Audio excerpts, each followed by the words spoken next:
There's a little switch on there too. You see the slides? I don't think we've done it. There you go. You're good. Okay. Okay, so I'm Hilary Brumberg, and I am also SYP.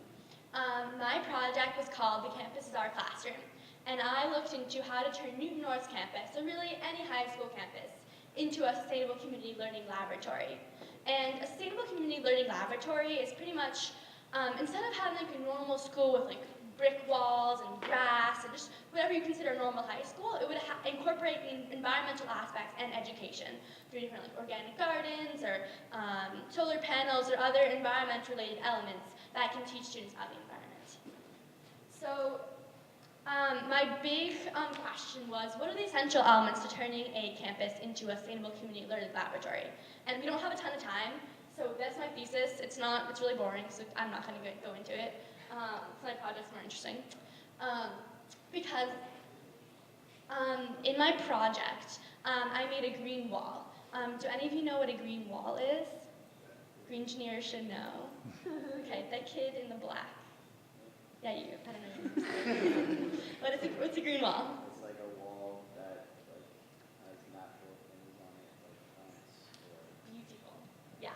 So yeah, that's exactly as he said. In case you didn't hear, he said it was a wall that has natural stuff like plants and stuff on it. So pretty much, my definition has been that a green wall is a cross between a vertical garden and a green roof. And this green wall is going to be located actually on one of the exterior walls of Newton North. It's actually probably about a bad direction. It's probably like out there. It's on the like courtyard side of the inside courtyard of the exterior of the building by the parking lot and the theater. And that's Gloria standing right where it will be. And the wall will be part edible. Yes. So part of it will be like an edible garden. It'll have like tomatoes and lettuce and cucumbers and peas and lots of other delicious things that you'd have in a normal home organic garden. And then the other part of it will be, see where it says PMC? That's actually not written in like green paint. It's actually written in 2 different shades of sedum moss. And we'll have something similar at Newton North. It'll spell out NNHS, our initials, in 2 different kinds of moss, which will be really cool. And so instead of being 2 separate walls like these 2 are, the bottom part of our wall will be edible, and the top part will be of the moss. That's really. So to make this wall, I talked to a couple different companies to see who could help me build the wall and who had the best materials. So the company I ended up using is Cityscapes. And they're located in Boston, and they've built walls at a whole bunch of different places like Harvard, University of Rochester, etc. And I thought that they were very reputable and had good prices and were good with working with students. And they have a really cool office in Boston, and they actually have a whole bunch of walls that's growing like inside of a normal, boring office building. And I visited, and that's one of the little green walls that they had there. I thought it was really cool, and so I'm using them to help work with me to build the wall. So the first step, one of the first things I did to make sure the wall would actually happen was to make sure that Ms. Price and people in the main office thought it would be okay. Because if I want to start like drilling holes in Newton North's walls and Ms. Price like didn't want me to, then there was no way it would happen. So I had to meet with Dr. Price, and I had to work with the green engineers and other people to make sure everyone was on board, to make sure that the green wall was something that Newton North actually wanted for the long run. So eventually Ms. Price and Mr. Cronin, who's over in operations in the Ed Center, said yes. In late March, I started growing seedlings upstairs in the 4th floor greenhouse by the biology classes. And I've been growing cucumbers and tomatoes and lettuce and spinach and peas and a whole bunch of delicious things. I definitely had come across some problems. I had a fungus for a little while. Do any of you know what to do when you have a fungus, mildew on a plant? Any of you plant people out there? Okay, so I wasn't quite sure either. I have a home garden that like usually just like magically ends up growing, and all of a sudden I had these like weird specky things in my plants.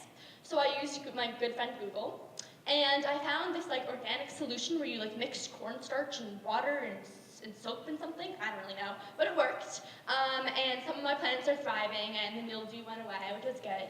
And then this past couple weeks ago, on Newton Serves Day, I had a team of students and friends and family, Newton North community members, help me transplant the actual seedlings into the green wall panels. And I don't have a picture of the wall panels, but pretty much they're 2 feet by 2 feet metal panels, and they have like little sections in them full of soil. And we transplanted the plants into the panels, and those panels will later this week, when the green wall is installed, these panels will be picked up and put onto the wall vertically, where the plants will grow out of. So yeah, this kind of shows how the green wall, oh, this is kind of blurry, but this kind of shows how the green wall will work. This is Cityscapes Installation Company installing interior green wall at University of Rochester. And you can see that there's a whole bunch of vertical metal strips, and those same metal strips will be drilled into the wall, exterior walls at Newton North. And then a little metal panel, you can see it's one of them to the bottom right. Those will be full of soil and plants, and they're literally just slid into the wall, and that's how they stay in. And then, so the green wall, like obviously I'm a senior, hopefully I'll graduate in the next couple weeks. So the green wall will be here forever, hopefully. So the whole purpose is that it's integrated into the school community. It's not just run by me or one person or one group of individuals. So the green wall has, Mr. Canosi's put it into the Green Engineers curriculum. So any of you who are taking green engineering next year will hopefully be involved in growing different plants and maintaining the wall. And then also, I think, hopefully you guys know that gardens usually run over the summer, but we're thankfully not in school over the summer. So there are a couple of different groups who have generously volunteered their time to help maintain the wall over the summer, such as Plowshares, little kids that thought it'd be cute and fun to garden over the summer a little bit, and the special education kids.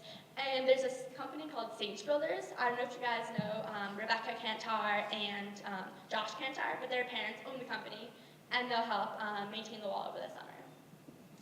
Oh, and then the funding for this project, because you can't really have the project without any money, because you have to buy the materials. So I got a grant from the Newton Conservators, which is like an environmental organization in Newton that gives out grants to different people who are interested in doing projects regarding the environment. And I also got money from the Education Excellence Campaign, and this is our snazzy pamphlet. You've probably seen it around. They've done pretty harassing advertising. But part of their 2013-2014 campaign is the Green Campus Project. And one of the 3 elements of that project is the green wall. And so the green wall is being funded partially through that. And so hopefully, I know a lot of us here are juniors and seniors, so it'll probably be after we're gone. But hopefully in the next 5 or so years, we'll have a beautiful organic garden spreading through the whole campus, and green walls and green roofs everywhere. It'll be beautiful. So that's my project, more like a Kickstarter to the whole Green Campus project.